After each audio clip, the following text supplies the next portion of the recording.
English 501 का lecture 21 आज हमने स्टार्ट करना है history of English from 1500 to 1650। ठीक है, पहले हमने ऑल इंग्लिश के बारे में पढ़ा कि जो उसमें जो जर्मैनिक ट्राइब्स आगे थे, वो ज्यूट्स आगे थे, सैक्सन्स आगे थे, एंग्लो सैक्सन्स वाला पीरियड था। फिर मिड इंग्लिश में हमारे पास नॉर्मन्स आ गए, फ्रेंच लैंग्वेज आ गई। अब हमने मॉडर्न वाला पढ़ना है कि मॉडर्न में क्या क्या चेंजिंग आई थी। ठीक है, टॉपिक 101 है हमारे पास, middle to modern English 1500 to 1650। इस पीरियड के दरमियान हमने पढ़ना है कि क्या क्या चेंजिंग आई थी। All Middle English long vowel underwent extensive alteration during this period. However, short vowel in accented syllables remain comparatively stable. कि जो मॉडर्न इंग्लिश का पीरियड था ना, उसमें लॉन्ग वावल जो थे ना, जिसको हम ज़्यादा जोर लगा के पढ़ते हैं, लंबा करके पढ़ते हैं जिन वावल्स को, उसमें चेंजिंग नहीं आई थी। ठीक, उसमें चेंजिंग इनफैक्ट आई थी, उसमें बहुत ज़्यादा चेंजिंग आई थी। जो शॉर्ट वावल्स थे उसमें चेंजिंग नहीं आई थी।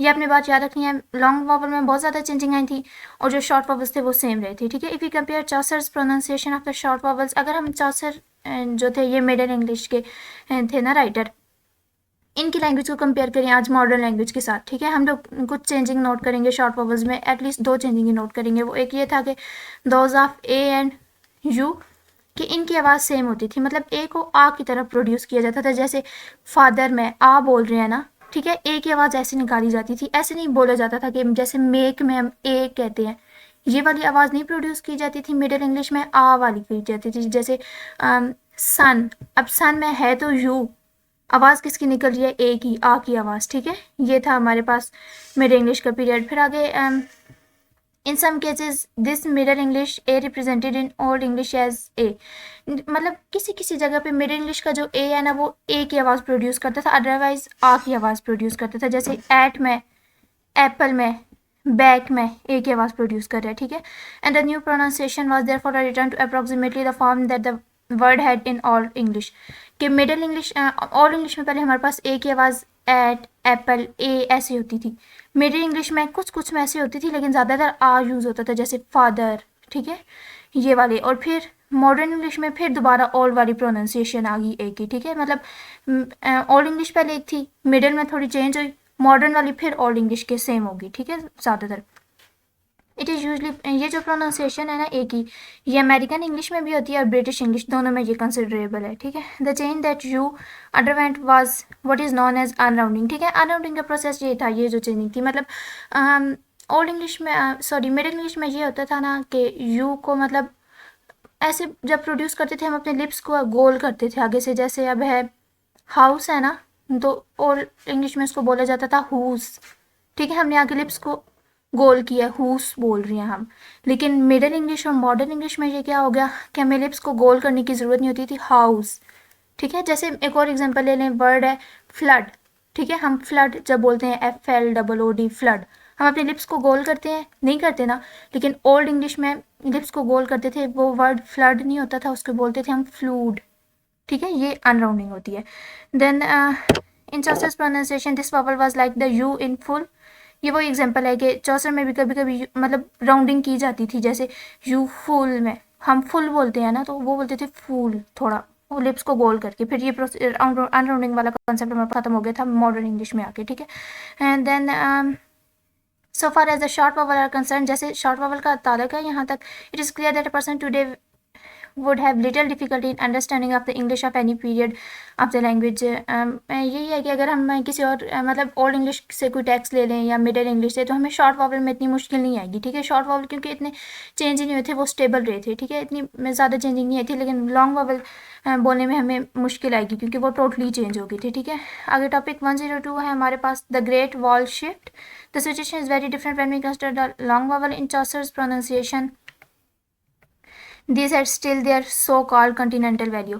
कि चौसर की प्रोनाउंसिएशन में ये हुआ था ना कि जो उसकी कंटिनेंटल वैल्यू थी प्रोनाउंसिएशन की, जैसे ए को आ बोला जाता था, वो उसने लॉस्ट कर दी थी। मतलब पूरे कॉन्टिनेंट में ए को आ ही बोला जाता था। लेकिन फिर चौसर के बाद ऐसे हुआ कि सब ने वो ए को ए की तरह भी बोलना स्टार्ट कर दिया, आ की तरह बोलना भी स्टार्ट कर दिया, ये कंटिनेंटल वैल्यू ख़त्म कर दी थी।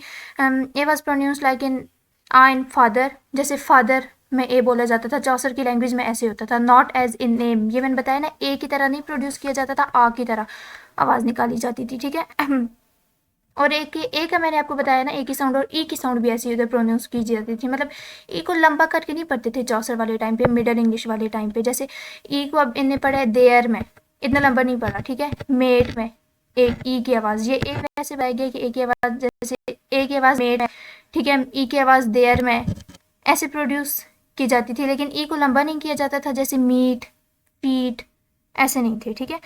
फिर 15th सेंचुरी में थोड़ा थोड़ा चेंजिंग आना स्टार्ट हो गई, ठीक है। Most of the long over approximately यहाँ से, अच्छा ये पीरियड आपने याद रखना है कि 16th सेंचुरी में ये चेंजिंग स्टार्ट होना मतलब इन्फ्लुएंस करना इस इंग्लिश को स्टार्ट कर दिया। फिर 17th सेंचुरी के एंड पे हमें बिल्कुल इसका एक असर नज़र आता था कि मतलब मेजॉरिटी ये वाला रूल अप्लाई करती थी, जैसे ए को फादर में भी यूज़ करना, आ की भी प्रोड्यूस करना, ए की भी प्रोड्यूस करना साउंड, ठीक है। ये 17th सेंचुरी में हमें पता चला था। फिर मिडल ऑफ 18th सेंचुरी में तो ये कॉमन रूल बन गया था, मतलब हर बंदा इसको रोज़मर्रा की बोलचाल में यूज़ करता था, ठीक है। और इसमें तो ऐसा कुछ भी नहीं है। अच्छा ये spelling of English had become fixed in general way before the shift and therefore did not change when the quality of long vowel change, कि जो स्पेलिंग थे ना इंग्लिश लैंग्वेज के वो फिक्स थे, वो चेंज नहीं हुए थे। मतलब कि अब वावल की साउंड तो मैंने आपको बताया जैसे चेंज हो जाती थी, कभी लंबी कभी छोटी, लेकिन इसका असर स्पेलिंग पे नहीं पड़ा था। स्पेलिंग जो पहले के फिक्स थे ना वही स्पेलिंग हुए थे। यही वजह है कि आजकल कुछ जो वर्ड हम बोलते हैं ना उसकी प्रोनाउंसिएशन उसके स्पेलिंग से मैच नहीं कर रही होती, ठीक है। आगे टॉपिक 103 हमारे पास बिगनिंग ऑफ अनअसेंटेड वॉवल्स, के वो वॉवल जिन पे हम अनअसेंटेड मतलब जिस पे ज़्यादा स्ट्रेस नहीं देते थे, ठीक है। मतलब एक वर्ड होता है ना, जैसे वर्ड है होटल, हम सेकंड पार्ट पे स्ट्रेस दे रहे हैं टैल पे। वर्ड है फोटोग्राफ, फोटो पे स्ट्रेस दे रहे हैं, ग्राफ पे जोर नहीं दे रहे, ठीक है। ऐसे जो अनअसेंटेड वॉवल थे उनको वीक वॉवल कहा जाता था। Later observations show that the unaccented syllables to the spelling does not accurately represent the pronunciation today के unaccented, ये आगे एग्जांपल मैं आपको बताती हूँ। जैसे जो अनस्ट्रेस्ड सिलेबल्स थे ना वो उनको कमज़ोर समझा जाता था, और मिडिल इंग्लिश में तो उनको बिल्कुल ख़त्म कर दिया जाता था। मतलब जिस पे एक लफ्ज़ में जिस चीज़ पे हम जोर दे रहे हैं उसको ही पढ़ा जाएगा, अगले वर्ड को बेशक आप डिसअपियर भी कर दो, गायब भी कर दो ना, कोई फ़र्क नहीं पड़ेगा, ठीक है। ये एग्जांपल ज़्यादातर ये फ्रेंच वर्ड्स के साथ हुआ था, ठीक है। जैसे फ्रेंच में जो कुछ वर्ड ऐसे थे जिस पे जोर दिया जाता था, लेकिन इंग्लिश में आपके उन पे जोर नहीं दिया गया। जैसे आप एग्जांपल कर लें मशीन, ठीक है। फ्रेंच में जब ये वर्ड था ना तो वो ऐसे वर्ड था मशीन, मतलब सेकंड पार्ट पे जोर दिया जा रहा है। इंग्लिश में आके इसने क्या किया, फर्स्ट पार्ट पे हमने जोर देना स्टार्ट कर दिया, माँ पे, मशीन, जल्दी से हम बोलते हैं, ठीक है। ऐसे हमने फर्स्ट वर्ड पे जोर देना स्टार्ट कर दिया, सेकंड को हमने इग्नोर कर दिया, वो वीक हो गया। फिर मिड इंग्लिश में उन्होंने आगे से जो मशीन के स्पेलिंग थे ना आगे से उन्होंने उसको गायब करना स्टार्ट कर दिया। फिर मॉडर्न इंग्लिश में दोबारा हमने वो स्पेलिंग ऐड करना स्टार्ट कर दिया, चाहे वो वीक ही है उसको ऐड किया जाता है, लेकिन उनकी फॉर्म वीक ही होती है, ठीक है। उसको मतलब जोर नहीं दिया जाता उस पर, लेकिन वो रिस्टोर्ड हुए हैं मॉडर्न इंग्लिश में, ठीक है।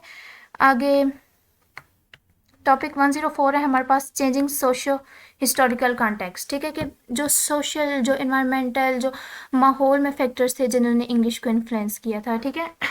जो इस पीरियड को ना इनके जो सोशल फैक्टर इर्द गिर्द का माहौल या कोई अपनी इंग्लिश को प्रमोट करने के लिए और कौन सी चीज़ें हुई थी, वो रेनेजेंस का पीरियड था। अच्छा ये बात याद रखनी है, ओल्ड इंग्लिश में हमारे पास जर्मैनिक ट्राइब्स थे, एंग्लो सैक्सन्स का पीरियड था। मिडिल इंग्लिश में नॉर्मन्स और फ्रेंच थे, और मॉडर्न इंग्लिश में रेनेजेंस का पीरियड था हमारे पास, ठीक है। Normal conquest and black death था टिपिकल इंस्टेंट के, ये दो मेन इंस्टेंट थे जिसकी वजह से लैंग्वेज चेंज हुई थी। एक नॉर्मल कन्क्वेस्ट इसका बहुत ज़्यादा असर था इंग्लिश लैंग्वेज पे, और एक ब्लैक डेथ का, ठीक है। But there are also more general condition that come to into being and are no less influential, लेकिन और भी कुछ जनरल कंडीशंस थी जो मुल्क के अंदर हो रही थी जिसका असर था इंग्लिश पे, लेकिन इतना ज़्यादा मतलब उसको अब इतना याद नहीं किया जाता, लेकिन उनका भी बहुत ज़्यादा असर था, ठीक है। Modern English periods beginning can be placed at 1500, कि 1500 में मॉडर्न इंग्लिश पीरियड स्टार्ट हो गया, ठीक है। There were certain new condition that previously did not exist और were present in only unlimited way, मतलब कुछ ऐसे उन्होंने रूल्स कर दिए कि जो पहले प्रेजेंट नहीं थे, या उन्होंने कुछ रूल्स उन्होंने ऐड किए, या वो रूल्स अगर पहले थे ना तो लिमिटेड थे, मतलब कुछ 3-4 रूल्स होंगे।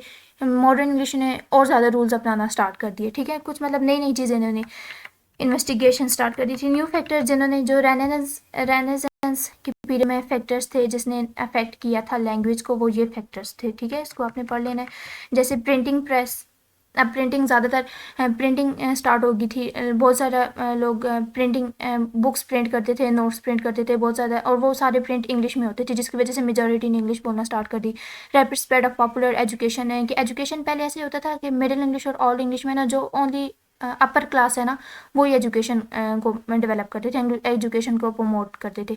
लेकिन फिर मॉडर्न इंग्लिश में ऐसे मॉडर्न इंग्लिश के पीरियड में ऐसे हो गया कि जो लोअर क्लास थे ना, एजुकेशन कॉमन हो गई थी हर किसी में, लोअर क्लास को भी मतलब उनको भी शौक होता था कि वो एजुकेशन ग्रेजुएशन वगैरह करें। इंक्रीज कम्युनिकेशन के कम्युनिकेशन मीन्स ऑफ कम्युनिकेशन की मतलब फ़ोन वगैरह ईजाद हो गए थे, कंप्यूटर वगैरह, जिसकी वजह से हम अपने फ्रेंड से कांटेक्ट कर लेते थे। जब हम उनसे बातें करते थे तो हम न्यू न्यू वर्ड्स बोलते थे इंग्लिश में, ऐसे वोकैबलरी इन्फ्लुएंस हुई थी। ठीक है, growth of special knowledge, new new knowledge हमें मिली थी एजुकेशन की वजह से।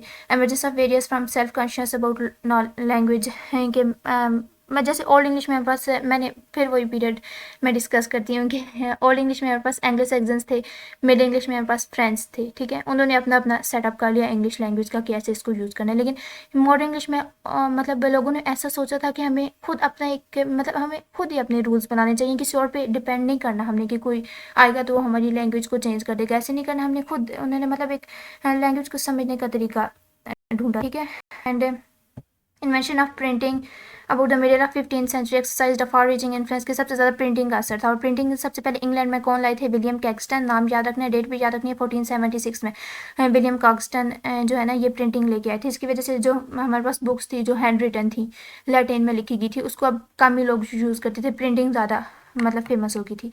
प्रिंटिंग मेड रैपिड प्रोग्रेस, फिर वही प्रिंटिंग है मतलब इस दौर में हमें पता चला कि सबसे ज़्यादा प्रिंटिंग नहीं असर दिखाया था। ठीक है, सेंचुरी लेटर में script books were seldom seen and never use के, जो पुरानी बुक्स थी ऐसे आहिस्ता आहिस्ता वो गायब होना स्टार्ट होगी। ठीक है, देन टॉपिक 105 पे हमारे पास लैंग्वेज चेंज रेनेसेंस कि क्या क्या लैंग्वेज चेंज हुए थे। लैंग्वेज पॉलिसी के लोगों ने मॉडर्न इंग्लिश के पीरियड में ये सोचा था कि हमें एक लैंग्वेज पॉलिसी बनानी चाहिए जो हमारी अपनी हो, जो ना फ्रेंच से रिलेटेड हो, ना ओल्ड ना एंग्लो सैक्सन से रिलेटेड हो, बल्कि इंग्लिश से रिलेटेड हो। ठीक है, begin in the 16th century में फिर ऐसे हुआ था कि ऑर्थोग्राफी के बारे में बहस स्टार्ट होगी, मतलब स्पेलिंग सिस्टम के बारे में कि ये स्पेलिंग ठीक है या नहीं। और फिर एनरिचमेंट ऑफ वोकैबलरी के उन्होंने कहा था कि हमारे पास अब लिमिटेड वर्ड है, लेकिन हमें और वर्ड्स इन्वेस्टिगेट करने चाहिए, और वर्ड्स बनाने चाहिए, क्योंकि हम लोग रोज़ डिफरेंट चीज़ें देखते हैं, हमने उन चीज़ों को एक नाम देना होता है। इसकी वजह से वोकैबलरी इनको बढ़ाना तो था उन्होंने। ठीक है, from 18th proposal for an academy were presented कि न्यू 18th सेंचुरी में नए नए इंस्टीट्यूट बन गए थे एजुकेशन के लिए, अकेडमी बन गई थी। अब उनमें जो बुक्स थी ना, हमारे पास उस वक्त तक उस मिडिल मॉडर्न इंग्लिश के स्टार्ट में सारी बुक्स लैटिन में थी। ठीक है, हमने कहा था ना लैटिन जो रिटर्न लैंग्वेज यूज़ होती थी पीछे सारे पीरियड में, वो हमारे पास अब कुछ नंबर में थी ना, मतलब तकरीबन 35,000 बुक्स थी या ऐसे ही थी, और सारी लैटिन में थी, ऐसे ही कुछ था, मुझे फिक्स नंबर नहीं याद। तो फिर ऐसे हुआ था कि उन्होंने कहा था कि हमें और बुक्स चाहिए, अब ज़्यादा इंस्टीट्यूट बन रहे हैं, हर इंस्टीट्यूट की स्टडी सेम तो नहीं होगी ना। अब इधर पाकिस्तान का आप एग्जाम्पल ले लें, अब किस स्कूल में, अब प्राइवेट स्कूल देख लें, गवर्नमेंट स्कूल देख लें, ठीक है, डिफरेंट एजुकेशन है, तो उनको भी ऐसे डिफरेंट एजुकेशन के लिए डिफरेंट बुक्स चाहिए थी, सिर्फ लैटिन वाली वो नहीं यूज़ कर सकते थे। ठीक है, with the growth of special knowledge English language needed new vocabulary, English को न्यू वोकैबलरी चाहिए थे, न्यू वर्ड्स चाहिए थे बुक्स में डालने के लिए।